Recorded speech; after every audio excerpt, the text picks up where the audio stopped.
mulai dari kamar kosan sampai jaket Kagoy bisa dipakai artis-artis. Itu awal mulainya Kagoy berani mulai Rupa Cerita kayak gimana, Kak? Waktu itu mulai dari kosan, benar pas lagi kuliah.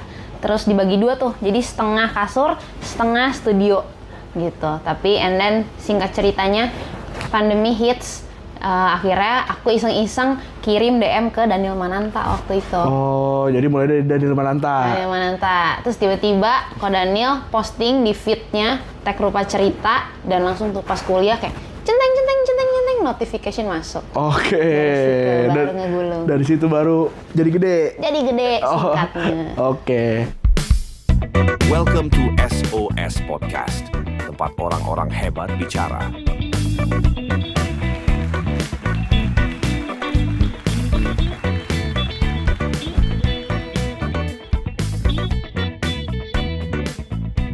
Welcome to SOS Podcast Synergy Open Talk Session, tempat orang-orang hebat berbicara. Sekarang aku lagi bersama Kak Goy atau Kak Glory Josephine Imanuela. Oke, owner dari Rupa Cerita. Kak, boleh kasih tau nggak ke penonton-penonton ini kira-kira Rupa Cerita tuh apa sih, Kak, sebenarnya? Rupa Cerita. Orang kadang suka Rupa Cerita atau lupa cerita gitu. Yeah. Suka typo. Tapi jadi Rupa Cerita itu bisnis yang aku bangun sebenarnya sekarang jadinya jatuhnya art studio sih ya. Art studio. Karena macem-macem. Awalnya kan aku main di clothing, custom clothing, custom artwear gitu. Jadi yang kayak aku pakai nih biasanya kan jaket-jaket ya udah polosan aja. Tapi di Rupa Cerita kita bisa custom, kita bisa painting, bisa ditempel, pokoknya mix media lah semuanya. Oke. Tapi sering berjalannya waktu orang-orang nanya, bisa nggak cuma jaket, bisa nggak sepatu, helm, ada juga pedal, iya. semua. Akhirnya saya bilang iya semua bisa ada. Gitu. Tapi justru itu jadi seru ya? Jadi kata-kata sendiri ya? Sampai sekarang medianya lanjut lagi nih, mediumnya ke tembok, jadi mural. Jadi apa kita iyahin aja semua. Gitu. Ya bisa dicat kita. Oke, Kak, boleh gak ceritain awalnya gimana mulai Rupa Cerita ini? Aku kan lulusan desain grafis. Jadi cuma mainan desain, lukis, pokoknya di laptop atau nggak di kanvas gitu. Nggak ada background bisnis ataupun fashion gitu. Terus karena punya teman waktu itu di kuliah, gue bikin dong satu artikel desain, gue mau bikin clothing line. Tadinya bertiga. Singkat cerita, udah aku bikinin beberapa desain. Satu orang bail nih, nggak jadi. Oke, sisa berdua. Terus dia bilang, mau lanjut nggak? Ayo lanjut. Nah ternyata jadilah Rupa Cerita, dan ternyata malah aku yang lanjutin sampai sekarang gitu. Oke, jadi ini artinya awalnya mulainya itu dari kuliah. Ya. Abis itu Lanjut tuh, karena kosan t-shirt ada, tapi langsung mainannya juga denim, karena kita ngeliat banyak anak-anak kuliahan nih. Jadi kita targetnya dulu youngsters aja, anak-anak kuliahan. Nah kebetulan di situ ada komunitas, ada teman-teman main. Jadi kadang suka satu hari aku bisa lihat, oh ada yang pakai jaket rupture, ada yang pakai jaket rupture. Dulu warnanya tuh oranye, jadi kita kelihatan. Ada signature-nya, oh oranye gitu di kampus. Nah jadi mulai dari teman-teman semuanya mulai pada make. Jadi awalnya tuh yang beli teman-teman yang kenal aja dulu. Oke, tapi kan Kak Goy ini bisnis pertama Kak Goy? Bisnis pertama. Nah, aku penasaran. Enggak pertama sih. Dulu pas SMA bisnis kecil-kecilan itu lukis-lukis kanvas. Lukis-lukis kanvas. Oke, artinya ini, tapi kan yang bener-bener udah mulai mau seriusnya yang ini kan? Iya. Nah, aku penasaran nih, Kak Goy lagi kuliah, terus tiba-tiba Kak Goy pengen bikin bisnis yang bener-bener serius. Iya. Nah, itu awal mulainya Kak Goy punya, oke, ini bakal gue seriusin. Itu kayak gimana Kak Goy? Sebenarnya dulu tuh nggak ada kepikiran mau targetnya segini, karena namanya juga anak kuliahan ya. Jadi kita awal aja tuh kadang nggak bisa ngegaji diri sendiri, masih buat diputer lagi buat jadi barang, atau ngendep di barang gitu. Belum ngerti lah cara hitungnya gitu. Jadi ya learning by doing semuanya gitu. Oke, ada mentor bisnisnya apa nggak ada? Ada mentor bisnisnya beberapa, ngobrol-ngobrol sama banyak orang. Tapi at the end ya harusnya ujungnya kita lagi kan yang mikirin kreatifnya ngapain gitu. Oke. Ini setelah perjalanan Rupa Cerita nih kan, akhirnya Rupa Cerita jalan lah. Yang bikin Kak Goy kayak, oke, gue fokus Rupa Cerita, gue yakin bisa ngebiayain gue, ngebiayain karyawannya. Ya. Nah itu kapan momentum Kak Goy yakin banget tuh? Jadi runutannya itu kan aku kuliah dan masih lanjut ngekos. Jadi masih Rupa Cerita tuh di daerah kosan gitu ya. And then tahun 2021 papa mamaku kan di Bogor. Terus mereka bilang kenapa enggak bisnisnya dari Bogor. Terus aku bilang aduh penjahit semua networkingnya tuh di sana Tangerang semua, tuh waktu itu Tangerang. Tangerang.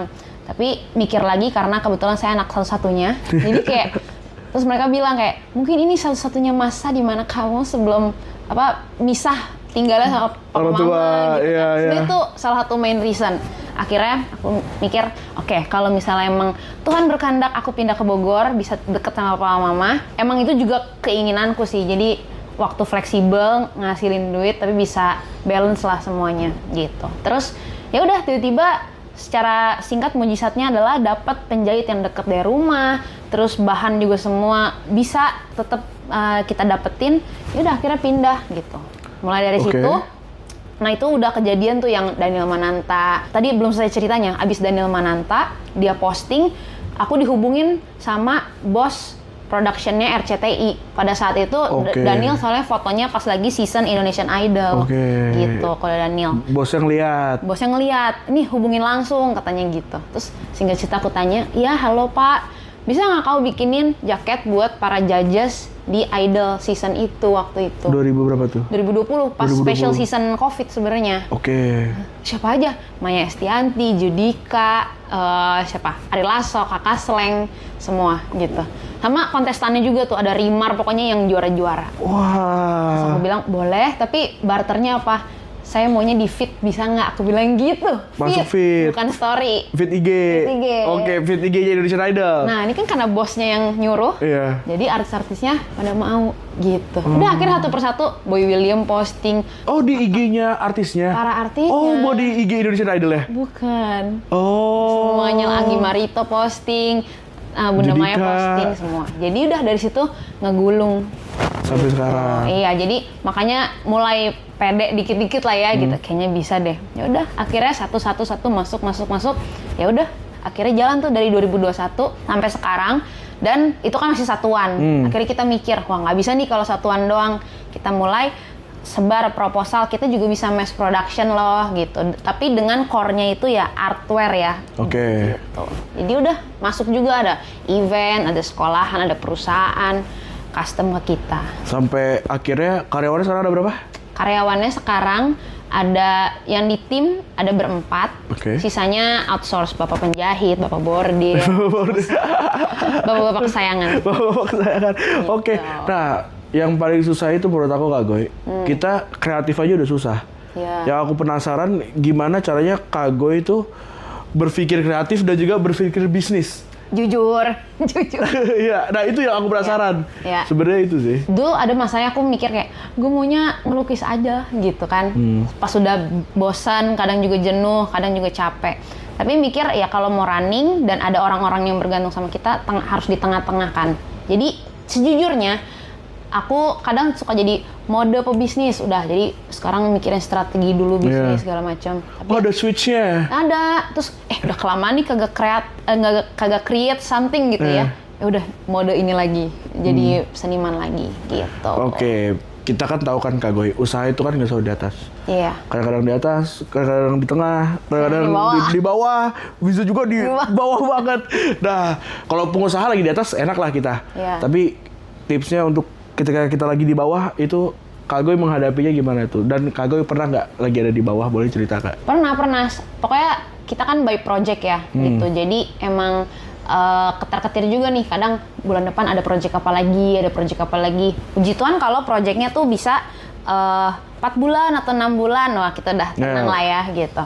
Nah jadi pada momen-momen dimana kayaknya ini belum ada masuk lagi. Ya udah kita yang proaktif untuk share ke DM orang-orang, kita yang jemput bola satu-satu gitu. Tapi dari kitanya pokoknya nggak berhenti buat create konten, atau kalau aku bagianku adalah create ilustrasi atau art itu sendiri gitu. Ya udah itu terus, nanti lama-lama ibaratnya mungkin sekarang kliennya belum masuk gitu, tapi kalau kita udah terus bikin konten itu kan sebenarnya yang masuk ke otak mereka. Kalau one day gue butuh pekerjaan ini kesini gue kasih rupa cerita gitu. Jadi itu sih yang aku kerjakan, dan so far ya make it lah. Cara bertahannya gimana pas lagi di bawah? Kan bertahan ketika kita lagi di bawah kita punya 2 pilihan kan, antara melanjutkan atau menyudahkan. Iya. Cara bertahannya di Kak Goy gimana nih untuk gue bakal tetap lanjutin. Kadang pernah aku, gue nggak usah gajian dulu, yang penting anak-anak dulu gajian. Itu juga pernah kayak begitu. Nah, ya apa ya Jus ya, pokoknya tapi aku tuh ngerasain, maksudnya ada yang aku percaya ada pemeliharaan Tuhan. Jadi terus ada ongoing project demi project, kita nggak dibiarin kayak nggak ada duit banget gitu, nggak ada. Nggak dibiarin terklepek-klepek. Kagak klepek-klepek, jadi sambung menyambung, walaupun ada kayak ketar-ketir, ternyata dijawab lagi doanya gitu. Oh jadi nggak pernah sampai yang kayak wah ini kosong nih Nggak. project. Puji Tuhan nggak ada. Artinya sukses nih, bentar lagi sukses nih, nggak lama. Nggak lama, tapi maksudnya itu ya, ada yang bener-bener bingung juga, Tuhan nih belum ada nih, tapi gitu disambung lagi, hidup disambung lagi. Jadi aku bilang, gue udah ditolong kemarin, pasti sekarang ditolong juga. Yang penting kitanya kagak diem. Dia tadi proaktif, jemput bola, share ke orang, promosiin. Artinya kan ini kan lebih ke arah bisnis kreatif kan? Iya. Nah, yang kita nih banyak lah orang-orang yang bisnis kreatif kayak mungkin video editor, itu kan kita bisa juga, mereka kan bilang kan bisnis kreatif, mungkin yang teman-teman punya kreatif agency. Ya. Nah, yang aku penasaran tuh ketika orang kena kreatif block nih, kayak duduk, kita harus kreatif tapi kita nggak bisa ngeluarin. Itu kan kita sering rasain kan? Nah itu Kak Goy biasanya ngapain tuh? Kreatif block ya? Yang aku percaya tuh kreatif tuh sebenarnya kagak ada habisnya. Block itu mungkin kalau kita lagi capek aja. Jadi kalau aku capek, aku jujur sama diri sendiri, gue tuh lagi capek nih. Jadi nggak apa-apa, rest dulu without feeling guilty ya. Jadi nggak apa-apa, misalnya seminggu nggak ngapa-ngapain, cuma main sama temen, jalan. Karena biasanya kita tuh ansos loh, anak-anak kreatif tuh kadang juga kalau udah ngerjain tuh abis. Udah berapa hari kagak ngomong sama orang, kagak main gitu ya, apalagi kalau ada deadline. Nah jadi jujur sama diri sendiri kalau kita butuh refreshing, keluar, explore. Abis itu kalau orang belajar bahasa Inggris kan biasanya banyakin vocab bahasa Inggris. Nah, kita visual, banyakin vocab visual. Jadi kayak misalnya sekarang nih, aku lagi di studio ini, ada daun. Aku bisa lihat, di breakdown, highlight-nya tuh di sini ya, shadow-nya di sini. Jadi gue masukin visual-visual gitu. Kita tadi juga sampai ke sini kan naik kereta tuh. Di kereta kayak, wah ini view-nya kayak Jepang-Jepang gitu ya. Jadi maksudnya, ngerangsangnya tuh dari situ juga bisa gitu. Jadi apalagi sekarang ada zaman Pinterest lah, semua itu never ending. Tapi biasanya kalau buka HP tuh gampang banget ke ininya, ke distract-nya sih. Jadi emang penting ya museum-museum itu ya. Museum? Iya. Museum art gitu maksudnya. Sekarang kita lihat, nih dia artnya kayak gini nih. Bener. Tapi kalau Kak Goy kan udah lebih level 2. Kalau orang level 1 menurut aku kayak museum sih. Iya. Kalau level 2 kan udah kayak Kak Goy kan udah jago ya. Ngeliatin bunga aja dikasih lihat dia highlightnya di mana. Tapi kemarin ya Jos bilang museum, kemarin juga ada museum di mana tuh di New York. Dia ada satu akunnya. So aku kayak wah, gue nggak perlu jauh-jauh tapi gue bisa lihat dari Instagram. Langsung aku follow karena ya itu dia ngasih artwork-artworknya di situ. Oke. Target market Kak Goy itu ke arah mana sih? Jujur awalnya youngsters yang tadi kan muda gitu, tapi sekarang karena production dan value-nya jaket artworkku ini udah ya sudah dibilang makin nambah gitu ya. Jadi sekarang yang aku lihat malah orang-orang yang punya uang tapi masih tetap pengen stylish, nggak harus selalu youngsters. Kadang ada tante-tante, bapak-bapak, ibu-ibu. Tapi kan tuh marketnya dikit banget. Nah, tapi sekali tembak gede. Dapet, gitu. Nah, itu kan rupa cerita yang custom one on one kan, satuan gitu ya. Nah, sekarang kita juga buka ada namanya Rupture Supply. Itu yang nge-supply kalau lu mau mass production. Nah, kemarin bahkan masuk ke sekolahan, bikin seragam sekolah. Sekolah apa kalau boleh tahu? Yang di Gading Serpong, MNS. Tahu UMN? Tahu. UMN kan bikin univ. Iya. Nah, dia bikin TKSD-nya sekarang. Jadi kalau lihat ada anak kecil pakai seragam, nah itu seragamnya Kak Goy yang desain. Rupture, iya. Produksi juga kita. Wah, banyak ambilnya. Iya, ambil untungnya rame. Amin. Dari produksi dan dari desain. Gitu. Jadi ya kita inilah ya. Nah, itu tengah-tengah antara idealis mau satuan atau komersial, butuh juga duit kan. Ya, harus semua lah. Semua harus dimakan. Ada rencana pengen bikin apa gitu Kak Goy?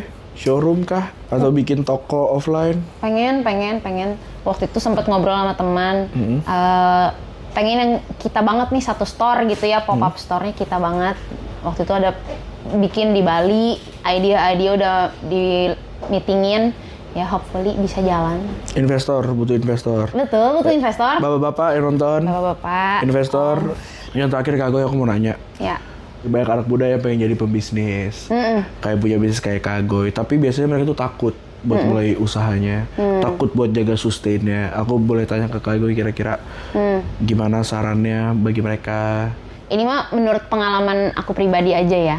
Jadi aku bisa sampai di titik ini yang walaupun masih jauh, masih belajar banyak banget gitu ya. Tapi awalnya tuh from nekat to nekat gitu. Jadi iya dulu aja. Jadi banyak iya dalam hidupku. Aku coba iya mau pergi ke sini, iya mau coba ini, iya hayu bikin ini gitu. Dan itu ternyata yang membuka peluang demi peluang kecil. Akhirnya sampai di titik ini gitu. Jadi ya jangan takut gitu, karena nothing tulus juga kalau misalnya kita nggak coba, kita nggak pernah tahu ke depannya gimana. Dan how to sustain-nya, yaitu tadi kayaknya harus tetap proaktif, harus tetap cari peluang, jangan malu, karena justru aku ngerasa orang-orang tuh lebih respect anak-anak yang usaha dibanding malu-malu nggak mau nawarin, nggak mau apa. Justru nggak lagi gitu, orang-orang tuh lebih respect orang-orang yang berani walaupun kita masih muda gitu. Oke, sama kita mau lihat mungkin beberapa barang Kak Goy ya. Ya. Ini ada jaketnya yang Kak Goy pakai nih, salah satunya nih. Ini Warna-warni. di apa ini Kak Goy? Nah ini bukan di painting, ini di print langsung dijahit gabung gitu. Jadi aku memang ini jaket yang aku mikirin, gue pengen satu jaket tapi warna-warni semuanya. Nah ini aku gabung-gabungin, aku desain dulu. Ada juga nih satu lagi ya. Ini satu lagi, kalau yang ini Nah, dia dari awal udah rip apa gimana? Dari awal nggak ngarip, ini polosan aja. Tapi ini jaketnya aku bikin satu color tapi banyak tekstur gitu, Jos. Oh ya, paham. Iya, jadi ini ada kulitnya, ini ada ripnya, terus ini ada patchworknya, gitu kan. Terus di belakangnya ada lagi tulisan I smile gitu-gitu. Jadi emang ini project aku kan biasa colorful. Nah, ini pengen dibikin monocolor aja. Oke, jadi ini cuman biasanya kayak rupa cerita kan ada kayak one of one ya? Iya. Ada Lana ya? Iya. Jadi cuma satu-satunya ya? Satu-satunya. Ada orang yang mau nge-replika gitu ya, boleh nggak ikutin klien yang ini gitu. Aku bilang, mohon maaf, izin. Izin. Referensinya boleh, tapi aku nggak akan bikin persis karena itu punya klien eksklusif. Oke, jadi kita bisa request ya mau jaketnya kayak gimana pun bisa, terserah. Bisa, mau setengah begini bisa. Ya, bagi teman-teman, om-om, bos-bos, tante-tante yang mau punya jaket satu-satunya, bisa ditulis juga identitasnya ya? Bisa. Atau mungkin buat perusahaannya. Betul, mungkin buat tim-tim perusahaannya nih. Kemarin sempat ada Sampurna. Mereka mau menerbangkan top management mereka berapa ratus orang ke Jepang. Pakai jaket satu-satu dapat. Oke, keren banget rupa cerita. Sampai ketemu di project-project selanjutnya ya. Siap, nanti kita berproject Ria ya. Kita ada pameran nanti bisa ikut besok. Oke, thank you semua. Bye bye.